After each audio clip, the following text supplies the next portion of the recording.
right. Welcome back. Your man of the hour, Sully, is here with another guest. We are talking to podcaster, filmmaker, model, and actress Ruby Robledo, straight from the heart of Dallas, Texas. Welcome. Thank you. You're missing casting director, agent, manager. Well, I just thought filmmaker was implication of it. Yeah. We do it all. That's the freaking all. crazy thing about this industry. Like, I seriously, got into it initially for acting, and that was like a huge, huge turning point in my life. Like, it was a huge milestone because I actually figured out what the heck I wanted to do with my life. And I had known it before. Obviously, it was because I got started late. I knew that I was a good actress even before I started this journey or decided to start the journey. Just so many things got in the way because I ended up, being a young mom and having to get to work and having to take care of my kids. And I was involved in stupid relationships that kind of deterred me from my goals. We've all been there. Yeah. So then I finally get to a safe space and I'm with a good guy and I'm, with my family and I'm just talking all the time nonstop about how I'm just tired of doing things that I don't want to do. I want to do what I want to do, which is acting. And, the guy that I was with, he finally, was like, I'm kind of tired of you just saying that over and over again, but I don't see you doing anything about it. And I was kind of offended. He offended me at that point. I was like, geez, okay, wow. Tell me like it is. And he was like, no, seriously. He's like, I don't know why you just don't do it. And I'm like, well, it's easier said than done, obviously. I have a family, I had to explain to him, I literally have to start from scratch because I don't know anybody. I've never done this before. I literally have to learn on my own, everything. And he was just like, okay, so start, What's and next? I was like, but I'm like, you're going to have to support me. That's the thing. I said, because we have kids. So sometimes, you're going to have to take over things and I'm going to have to trust that you can do that. And I'm going to have to also trust that you'll be okay with me, making these movies. I mean, it's hard having a relationship when you're an actor, as I'm sure a lot of people know that. 1,000%. What did you go to school originally for? I went to vocational school. So it's like a trade school, Gotcha. After high school. And it was for a freaking medical assistant certificate that I was, I didn't know what the fuck I was doing. Obviously, I'm just going to be honest. I was just going with the flow. Oh, I heard that this school is a trade school and, you can go for a medical assistant. And I was like, I think I can do that. And I would just go. And it was the worst mistake of my life. I should have never done it because I owed loans from it and I didn't even get my certificate. Yeah, it was a sham. It literally was because the school literally got shut down because they were scamming people.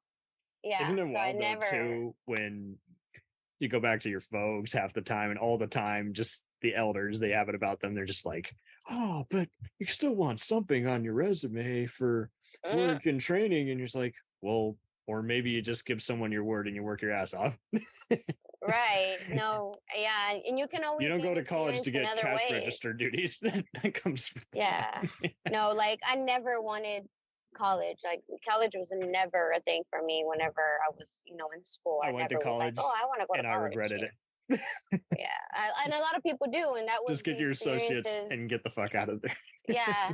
And nowadays they have high schools that are colleges, they're collegiate. I think that's what they're called. Something like that. They give you the scholar. It's a mixture, I think, of the scholarships, and anyone can correct us if we're wrong. We'll actually know you're listening. But it's just a matter of it's just just all the ones who want to get out of the jail that is regular high school and just start just getting some extra credits, save yourself some time and effort down the road. But it can be even harder and more stressful because, again, you don't really know what the workload's like until you've signed up. So it's just... Right. And so, that's good because I wish I would have done that instead. I think I could have, but it's basically you graduate with your high school and your associates, your diploma and your associates. So that's kind of cool. But yeah, anyways, I never wanted to go to college. So Yeah, when I was did out of that, yeah, it was out of the question, period. So I just did the medical assistant thing. That went bad.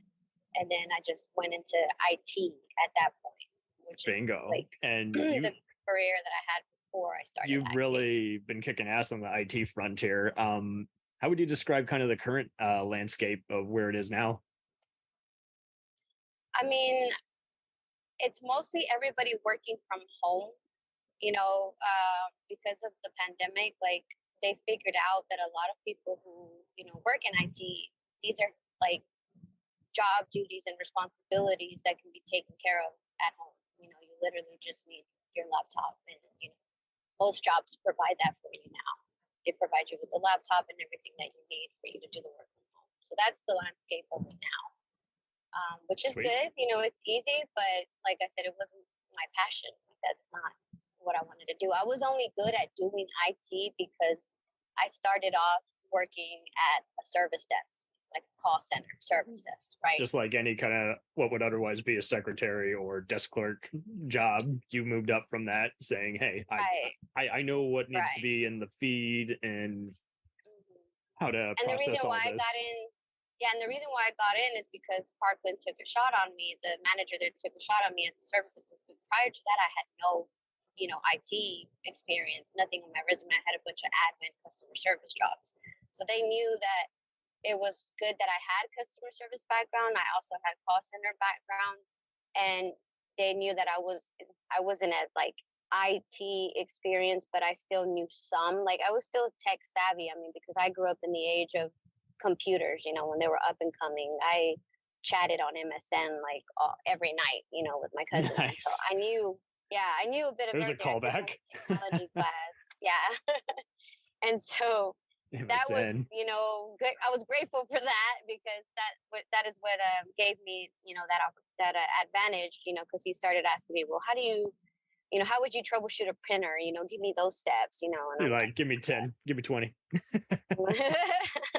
I got this. So I started at the services. I learned a bunch of, IT stuff from there. And then I did my 3 years there. And then, there was a back end team where it was like more IT focused, as far as like security and, spyware and all that kind of like in-depth, IT stuff. So then I moved to that department, and I only knew what I was doing there because, of course, like, I'm trainable. Like, you train me, you tell me what to do. I'm good. I'm a fast learner. If I know somewhat what I'm doing, then I'll pick it up really fast, which is what happened there. And so I didn't want to go for my certificates or nothing like that in IT, because, all the years that I was there for like what, 6-7 years in that department.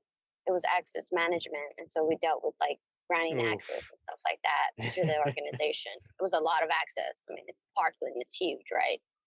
Right. So yeah, that's what that job was. So while I was at that job, I was able to go do my acting because I accumulated PTO there. Like, I actually had a job where I could accumulate PTO. Off. Yeah. Yep.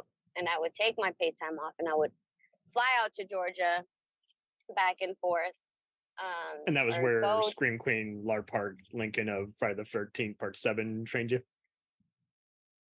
No. That was in Dallas? Okay. Yeah, she was in Dallas. And she actually was my first ever like acting coach. When I started off, saying I was going to go ahead and start acting, I just looked up like a bunch of YouTube videos, honestly. I mean, we live in the age of Google, and every information is at the tip of YouTube your really fingers. did take off like around 2010 to where it was like, why didn't I have this specialist on YouTube as my trainer? Exactly. And so instead I of looked this up this professor agent. who's full of himself.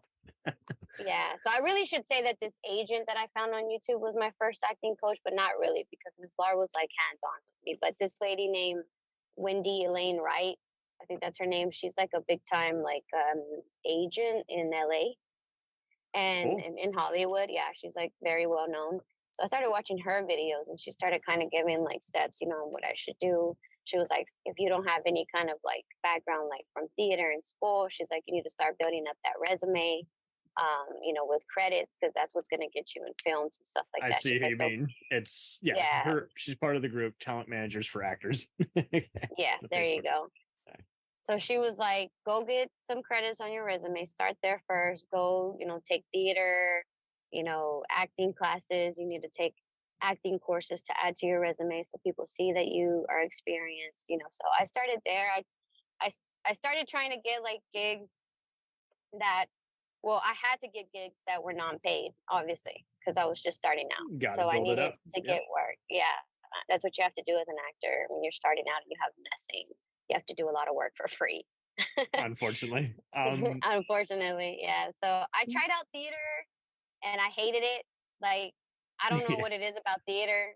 I can watch it and I can enjoy it, but me trying out for it and me being involved with it, I didn't like it for some reason. I guess You're not the only one. Comedian, I don't know.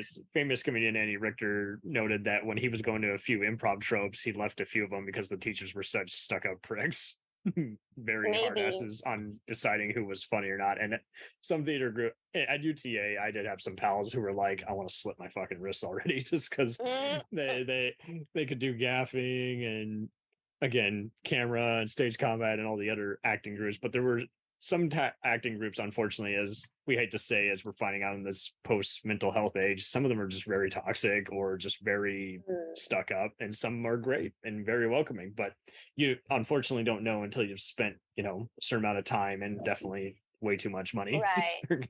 No, this like bad experience for me wasn't even like when we started or management or anything, because I didn't even get to be there. I didn't even get to be involved with rehearsals or anything like that. I didn't get past the audition basically because I only did like 3 or 4, and I found out I was like, I don't think I'm gonna like this because of the whole singing and acting type thing. I think I was like, I really want to just hone in on my acting because I'm very, very, very like insecure about my singing.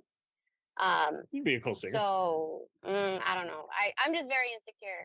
So, and I love music. Like, music is another passion of mine. Like, music is my life, basically. Music and movies and all the entertainment industry is my life. But so once I figured out that theater wasn't my thing, I was like, okay, well, what else can I do? And there were, I don't remember how I came across it or if I learned it from Wendy, but student films.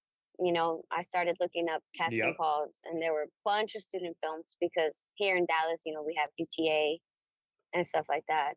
So that's how I started getting my work. That's how I started getting stuff on my resume. Is I started working with film students, and then I gained that experience and that knowledge that they knew that they had, and I started observing everything and learning everything, and I just like ate it all up. And I was like, look, I got the college experience and knowledge without going. I was working with a bunch of college film students, and it was great. I don't think there's not one student film that I did that was like bad experience, like as far as like the people that I worked with. They were all very nice. That's good.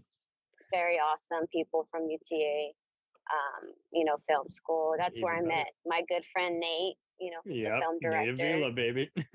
We'll have him on this Saturday. Yeah, you are awesome. So that's where we, developed our relationship, our friendship, through the love of film. We'll return after these messages. Do you ever find yourself thinking about who would win in a fight between Goku and Superman? Hi, I'm James Gavsey, and on the Who Would Win show, me and my co-host Ray ignore anything important happening in the outside world and debate fictional battles between characters from comics, movies, and video games. We got a new show every week, and almost always am I the winner. Yeah, not true, Ray. In the past, we've discussed such matches as Captain America versus Darth Vader, Solid Snake versus the Iron Giant, classic matchups like RoboCop versus Terminator, and even the Muppets versus Sesame Street. That one was crazy. So if you're a fan of geek culture and love a spirited debate, check out the Who Would Win show wherever you get your podcasts, or check us out at whowouldwinshow.com.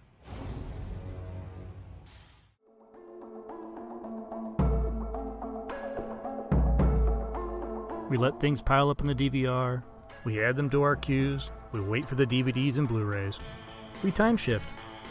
The Time Shifters Podcast. Sci-fi, horror, fantasy, superheroes, comedy, action, film, television, maybe some not-so-current events.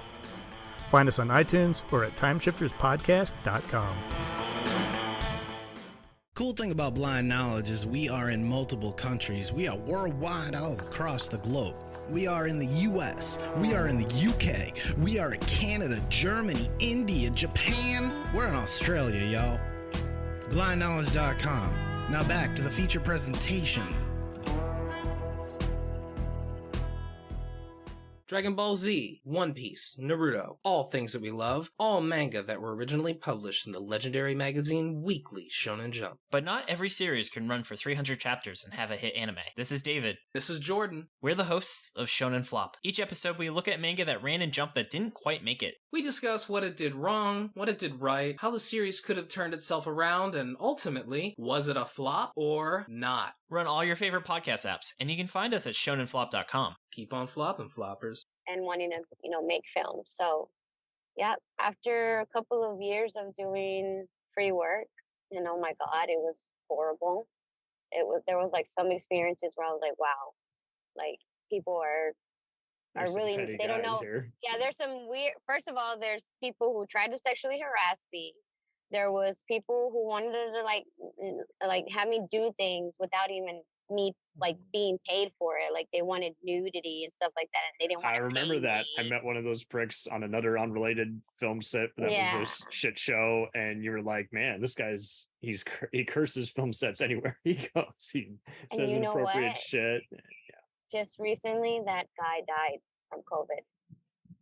Like he died like a year or two ago. That's and when karma I for you. I was like, wow. That's karma.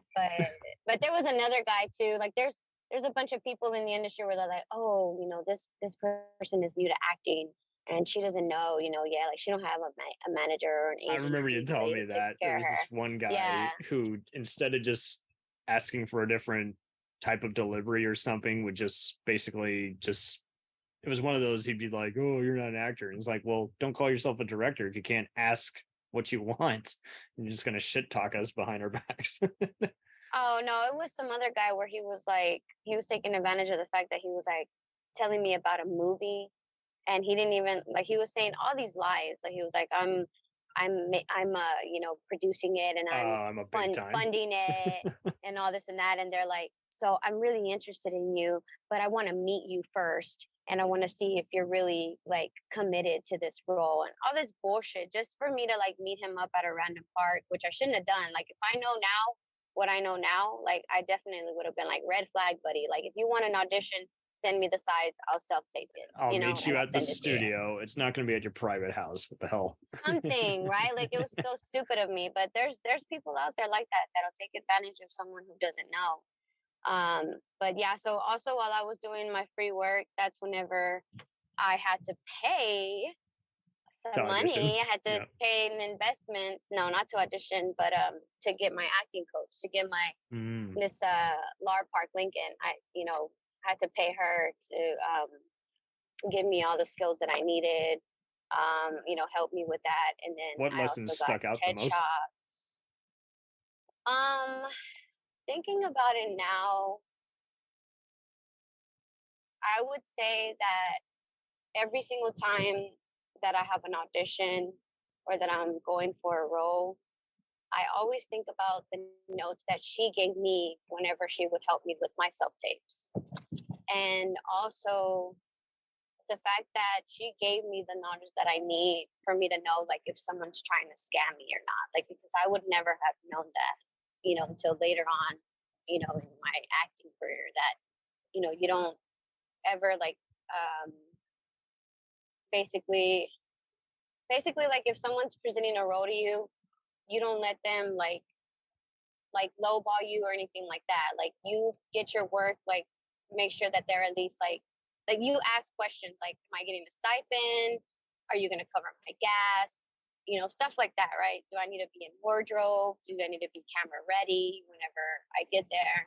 So those were like all little things that, she taught me that I needed to learn, to be able to, tackle this business or get through this business. So I'm very grateful for her. Very neat. Yeah. And so then I did, I think like a whole year with her, and I had to pay like, I think it was like $3,000, something like that. But it was like an investment. Like I said, it was money well spent because I needed it. And so that was a credit that I got to put. Yeah, that was the credit that I got to put on my resume. And so that's Now, what I started doing.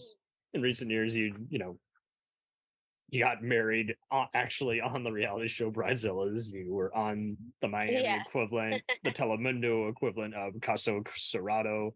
Have you been tempted to do any of those other kind of amusing reality show appearances? Not really. When I did the reality shows, that was the point in time where I stopped doing free work. I was like, okay, I've already had like 2 to 3 years maybe of doing free work here and there. I'm like, no more. I have my credits and I have my experience. I have my schooling. Now I can actually sit there and tell people, or go for roles that are paid only. So nice. Bridezillas was one that was paid. Caso Cerrado was also paid. Caso Cerrado was like, we'll fly you out here to Miami.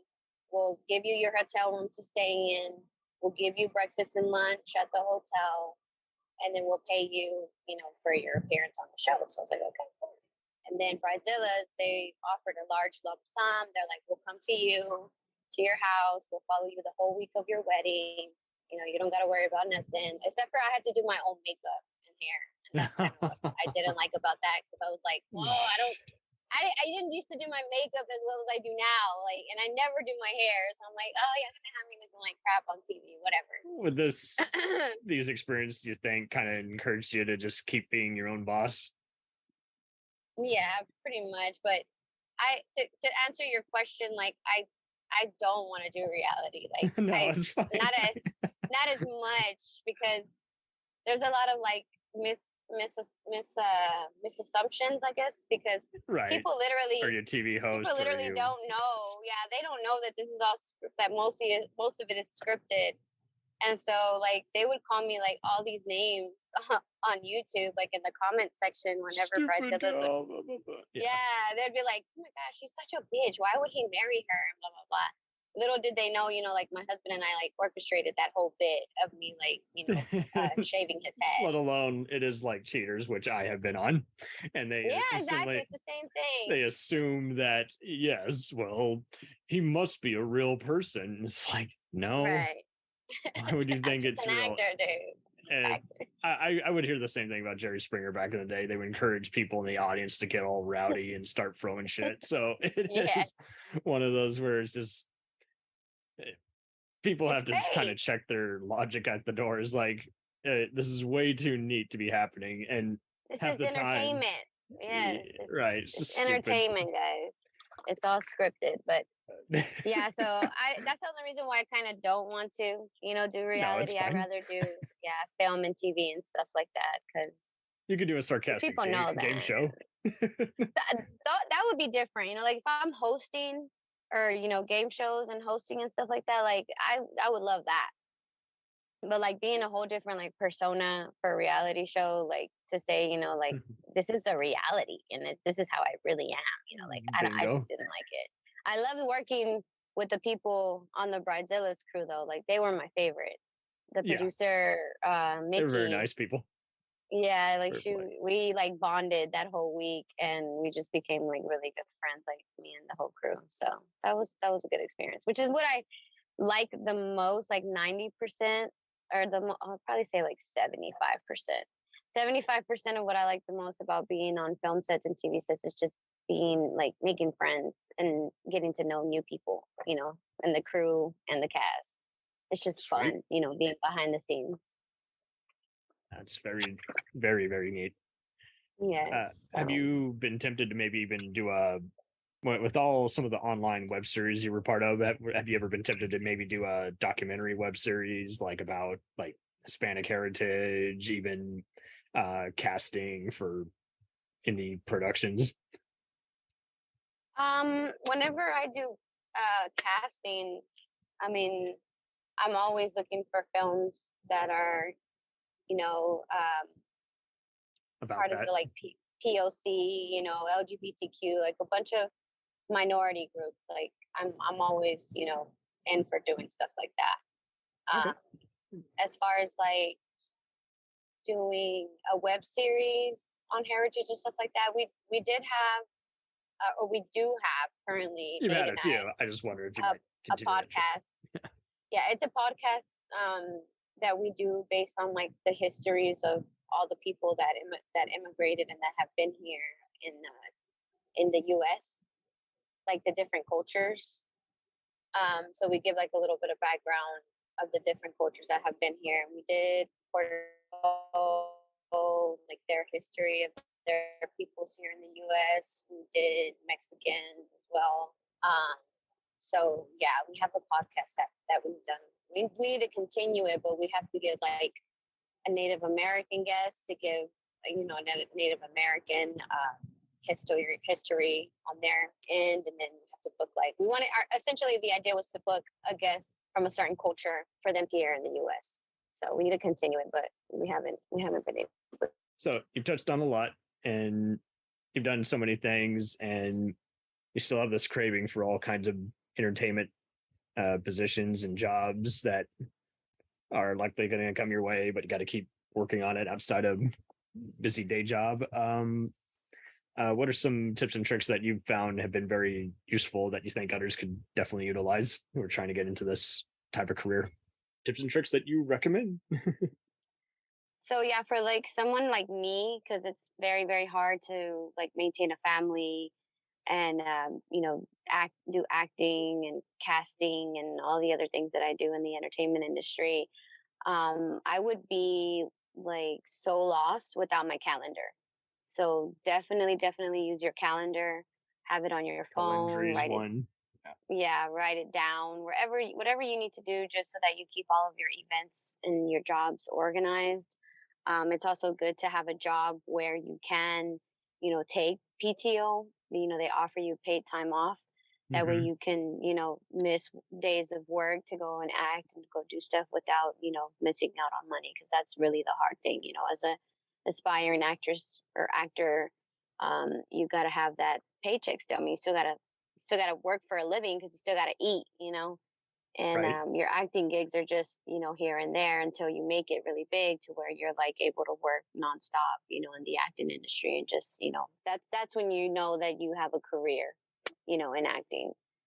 Right now, it's me still trying to get to that point, which I am in the process of also like starting to move to Georgia, because it's so saturated over there, and that's like the best place to be. That's another tip that I would give an aspiring actors, to go to an area where it's very, very highly saturated, for you to be able to do nonstop work, even if it's background work at that. Background work is still paid work. So totally. And big movies, I've been able to do background for big shows and big movies, and that's, awesome to see on my resume that I was on. I was background for one of my favorite shows, Stranger Things. I got to be in, background. Did you really? Before. Nice. Yes. And I got to see myself too. Like, I was like, hey, I'm right there, even though like you're not someone's hand double or just back of my face at a restaurant. Amazing. Yeah. That whole time just being there on the set, and being able to like see the Duffer Brothers like direct and stuff like that. I could die. I wanted to stay there forever. That's badass. But yeah, I know. Very badass.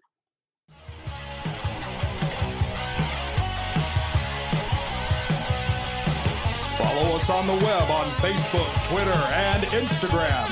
The podcast is available on Podbean, Spotify, iHeartRadio, Anchor, Apple, and anywhere else podcasts are available. Feel free to review our show and leave comments on any of those sites. Thanks a million for listening. It's a